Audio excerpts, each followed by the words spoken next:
మేఘా కృష్ణారెడ్డికి ఒక్క రూపాయి కూడా తెచ్చుకోలేదని చెప్పే ధైర్యం ఈరోజు ఆయనకుందా? ఈరోజు నేను పదే పదే ఈయన ఒక పార్టీ పెడతాడు, ఒక రాజకీయ పార్టీ పెడతాడు, ఆ పార్టీకి వెళ్ళి పోటీ చేస్తే మొత్తం పోటీ చేయాలి.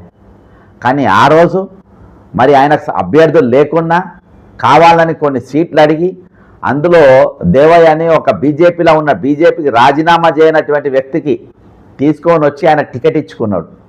అక్కడికి వెళ్ళి ఒక ఎన్ఆర్ఐకి టికెట్ ఇచ్చుకొని ఆ టికెట్ కుదరదంటే రాహుల్ గాంధీ గారు పోయి తీసుకొని ఇచ్చాడు.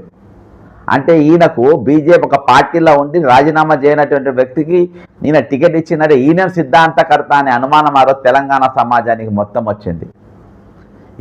ఈరోజు తెలంగాణలో మొత్తం మన నిధులు మొత్తం దోచుకోబోయే ప్రాజెక్టు కాళేశ్వరం అని అందరు అంటున్నా ఏ రోజు కూడా ఈ మాట్లాడిన దుర్మార్గుడు ఎవరంటే కోదండరామ్ అనేటోడు.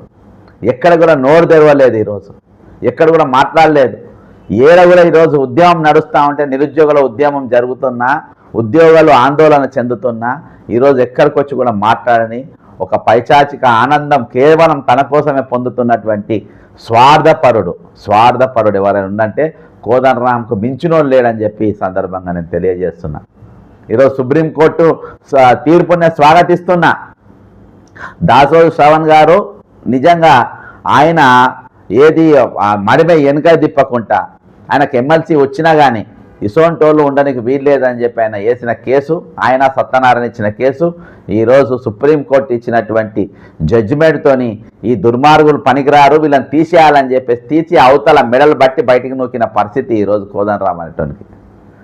కొంచెమన్నా ఇగ్నెట్ లేకుండా అరే ఇంట్లో నేను పోయి కూర్చుంటే ఏమవుతుందో అనే పరిస్థితి కూడా అర్థం చేసుకోకుండా ఈరోజు నాకు ఏదైతే నాకు పదవి కావాలి, నాకు కుర్చీ కావాలి, నేను పోయి కూర్చోవాలి అని చెప్పేసి ఈరోజు ఎగబడి పోయి ఎమ్మెల్సీలో కూర్చుని ఆ కుర్చీలో కూర్చొని ఈరోజు తెలంగాణ సరే కూర్చున్నావు, ఒక అవకాశం వచ్చింది. పెద్దల సభలకు పోయి నువ్వు ఏం మాట్లాడినావు? నువ్వు రేవంత్ రెడ్డి చెంచాగిరి లెక్క మాట్లాడినావు. రేవంత్ రెడ్డి అంటే చెంచాగిరి చేసుకుంటే బాగా మాట్లాడినావు. రేవంత్ రెడ్డికి మౌత్ పూల్స్ లెక్క మాట్లాడినావు. ఈరోజు కోదండరామ్ పక్కన నీవు నంబర్ 1 ఫీడలిస్టువు. నువ్వు కోదండరామ్ అనేటువంటి నంబర్ 1 ఫీడలిస్టు. పేరుకు పక్కన ఏదో నేను సోషలిస్టు సెక్యులర్ భావాలు వామపక్ష భావజాలం గలన్నటువంటి వ్యక్తిని చెప్పుకుంటాడు. కానీ ఈయనంతా మన ఫీడలిస్ట్ ఇంకొకరు లేడు. ఈరోజు వాళ్ళతోనే చేతులు కలుపుతారు, వాళ్ళ అడుగులకు మడుగులొస్తాడు. వాళ్ళు ఏ దోపిడీ చేసినా ఎవరి గురించి కూడా మాట్లాడు, ఎవరిని దోపిడీ చేస్తున్నా ఎవరి గురించి మాట్లాడు. హైడ్రా అనేది మంచి పథకం అయినా ఈరోజు మధ్యతరగతి వాళ్ళు నష్టపోయినారు. వాళ్ళ గురించి నోరెత్తిండా? వాళ్ళ గురించి మాట్లాడిందా?